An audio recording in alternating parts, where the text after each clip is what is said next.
Njerëz kur I këshilloj sillen butë, ndërsa në shtëpi mund ta vepojë të njëjtën kur anëtarët e shtëpisë shkrin urdhrat e Allahut, o Xhaferit.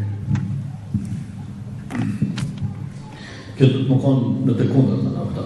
Mas për herë muslimonit do të të musil mas mirëti me familjen e vetë, për atë arsye se ka ardhur në hadithin e pejgamberit sallallahu alaihi wasallam, khairukum li nisaikum wa ana khairu li nisai. Ka thënë më I miri për juve është ai I cili mas mirë të sillet me gratë e veta, ndërsa unë me gratë e mia mas mirë të sillet.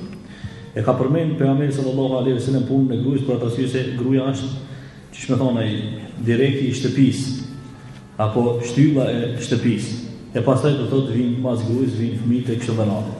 E një musliman I cili me gruën e vet nuk sillet mirë, atëherë me tjerë do thotë do të sillet halal ma keq. Për këtë arsye pra, unë po shoh një mangësi të madhe, sidomos te shumë prej vllaznive, që në mesin e vllaznive sillen shumë mirë, ndërsa me gratë e veta, me familjen e vetë sillen keq. Atëherë do thotë fjala e Kuranit ata nuk kanë ndikuar, as fjala e pejgamberit sallallahu alaihi wasallam nuk ka arritur mirë.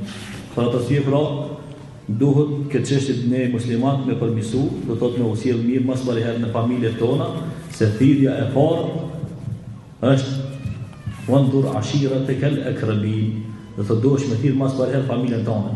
E nëse ti nuk je shëmbulltyr për shoqën tonë që me të ndëgjua jo, për me falë namazin nga që në muajin e Ramazanit e me dhonë lëmoshë sadaka, atëherë pra pse po del ma larg. Do thotë mas bariherë do të me fillu prej familje, e masënej në rrethin e ngushtë, e masënej dikun ma larg, se mundet më ardhë dikush e me thonë, këshire ti ndreqe familjen tonë, e masënej hajde kallëzo mua ders.